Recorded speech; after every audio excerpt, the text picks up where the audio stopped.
तो किसके लिए खड़ा है? अपने लिए, परिवार के लिए खड़ा है या देश के लिए खड़ा है?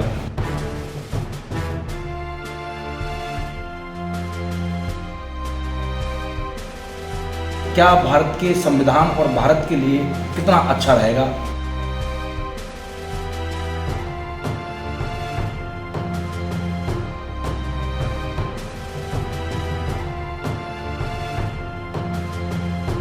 मुस्लिम परिवार से एक वैज्ञानिक को हिंदुस्तान का राष्ट्रपति बनाया है।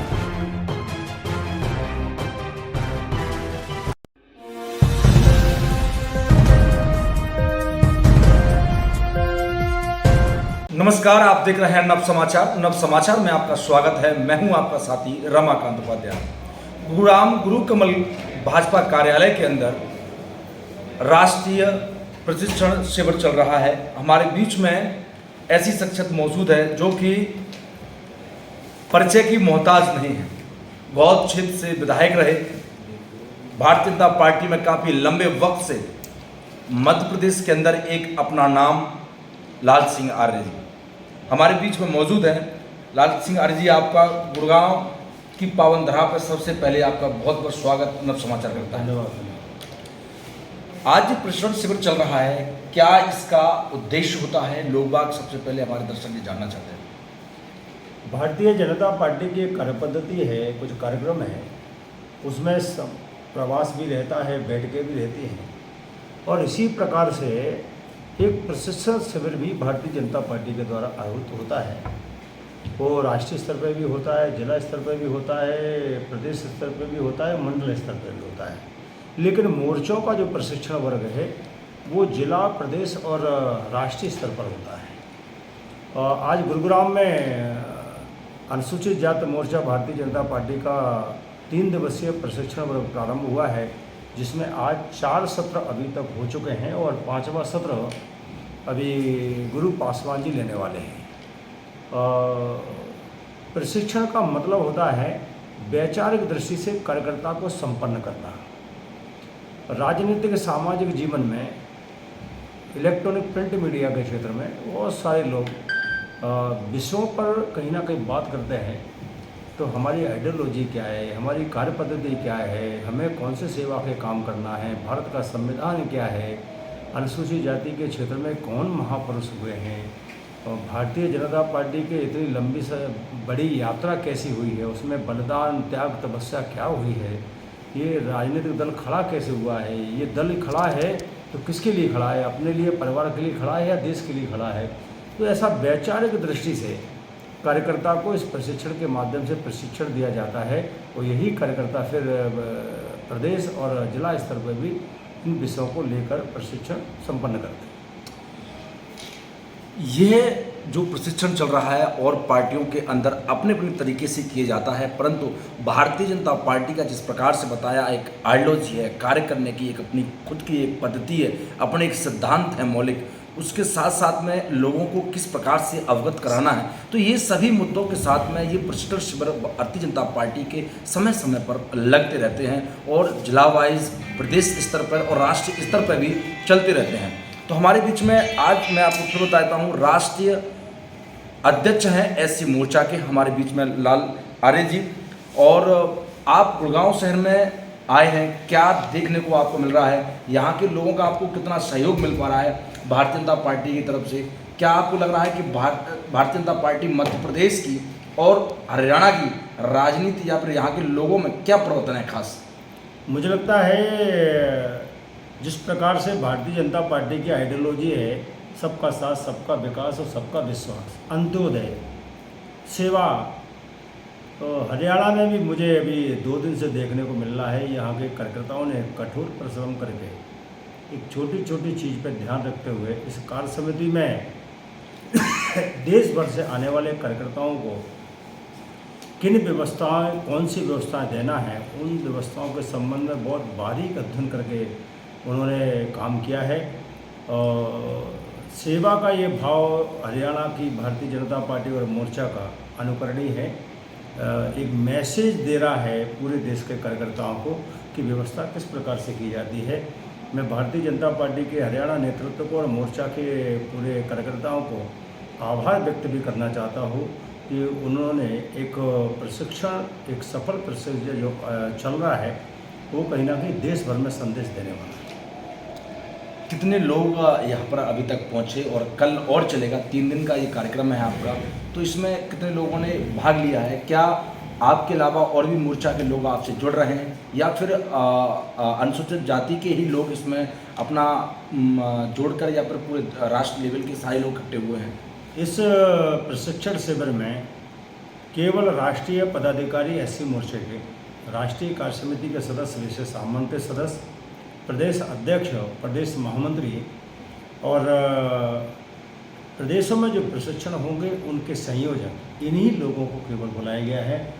अभी तक इस प्रशिक्षण में 177 वॉलेंटियर आ चुके हैं।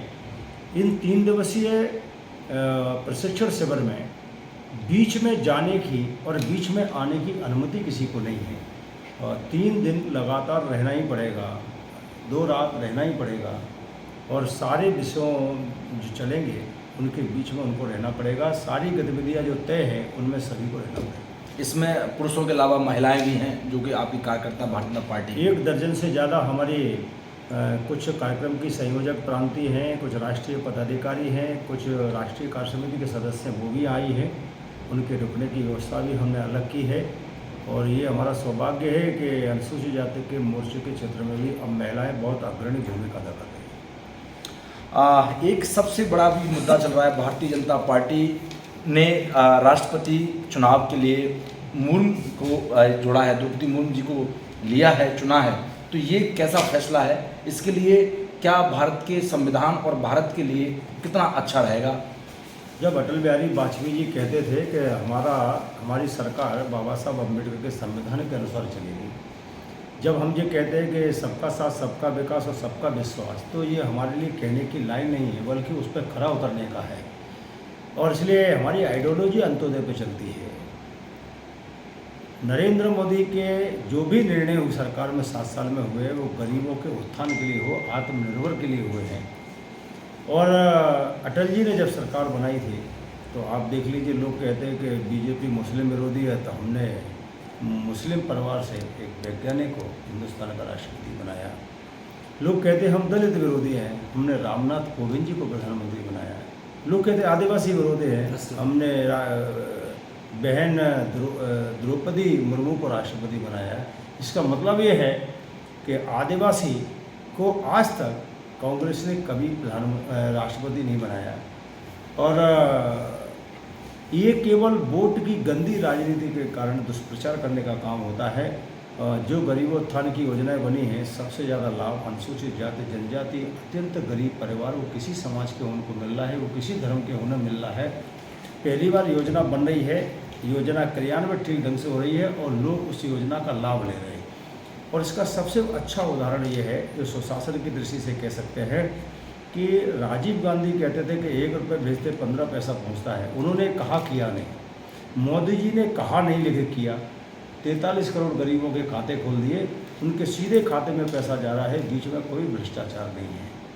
कुल मिलाकर हम जो कहते हैं वो करते हैं, दूसरे दल जो कहते हैं वो करते नहीं हैं, केवल भ्रम पैदा करते हैं और वो भ्रम के बादल जनता अब समझ चुकी है और वही कारण है कि कांग्रेस लगातार सत्ता से दूर होती चली जा रही है और राज्यों में भी अब 1-2 जगह उनकी। और आरती, इसमें एक चीज़ अगर आप देखेंगे कि खासकर महंगाई चरम सीमा पर है, इसका कोई आपकी पार्टी या आपकी सरकार कोई ऐसा विकल्प ढूंढ रही है जिससे कि ये महंगाई कम हो, लोगों को राहत मिले? तो मुझे लगता है कि मैंने कल भी कहा था, यूक्रेन रूस का जो युद्ध चला है, कोरोना की महामारी का जो एक प्रकोप चला है, उसके कारण बहुत सारी व्यवस्थाएं केवल भारत की नहीं, दूसरे देशों की भी छिन्न भिन्न हुई है। लेकिन इस परिस्थिति में भी नरेंद्र मोदी के नेतृत्व में भारत का ना तो विकास रुका है, ना कल्याणकारी योजनाएं रुकी हैं, बल्कि कोरोना के कार्यकाल में भी लोगों को हमने अनुदान बढ़ाया है, चाहे वो छोटे उद्योग हों, चाहे किसानों को देने वाली 6000 की राशि वो जारी रही है, वैक्सीनेशन भी फ्री लगाने का हमने काम किया है, गरीबों को 18 महीने तक 1.5 लाख करोड़ रुपए का राशन भी पहुंचाने का हमने काम किया है। इसका मतलब है हमने योजनाएं भी बंद नहीं की, विकास भी होता रहा और अर्थव्यवस्था को कंट्रोल भी रखा। इसकी प्रशंसा हम नहीं कर रहे हैं, पूरा विश्व कर रहा है कि एक तरफ कोरोना की महामारी के दौरान सारे देशों की अर्थव्यवस्थाएं कमज़ोर होती जा रही है, भारत सक्षम रूप से खड़ा है, ये हमारी सफलता है। हमारे बीच लाल सिंह आर्य जी मौजूद हैं, जिस प्रकार से उन्होंने बताया कि बढ़ती महंगाई चरम सीमा पर है, परंतु उसके साथ साथ भारतीय जनता पार्टी की सरकार केंद्र में बैठी हुई इस पर विचार विमर्श कर रही है। और उन्होंने कहा कि यूक्रेन और रूस का जो महायुद्ध चल रहा है उसको भी लेकर, साथ में कोविड की कई समस्याएं ऐसी हैं जिन्हें लेकर वो आज भी भारत लड़ रहा है, और भारत ही नहीं तमाम देश इस परेशानी से जूझ रहे हैं। फिर भी केंद्र सरकार इस पर विचार कर रही है और बहुत जल्दी इस पर फैसला लाएगी। रहा सवाल राष्ट्रीय प्रशिक्षण शिविर का, जो लगातार 3 दिन तक लगातार चलेगा, यहाँ पर जो भी व्यक्ति आया है वो वापस 3 दिन के बाद ही जाएगा, ऐसा इनका कहना है। साथ में यह है, इसमें महिलाओं ने भी बढ़ चढ़ के भाग ले रही हैं और यह अपने कार्यकर्ताओं को एक मजबूती, एक सक्षम बनाती है, जिससे कि अपनी भारतीय जनता पार्टी की नीतियों को समझ सके। साथ में जो कि हमारे क्रांतिकारी वीर रहे उनके बारे में उन्हें पता चल सके। अनुसूचित जाति के अंदर जो भी लोग आज तक महापुरुष हुए हैं उनके बारे में उनको अवगत कराया जाता है। कई ऐसे मुद्दे होते हैं जिससे वो समाज और हर वर्ग के बीच में जाके अपनी बात को रख सके और अनुसूचित जाति अपने आप में मजबूत हो सके। इन्हीं सब बातों के लिए देखते रहें नव समाचार, विभाग खबर हर समय। धन्यवाद।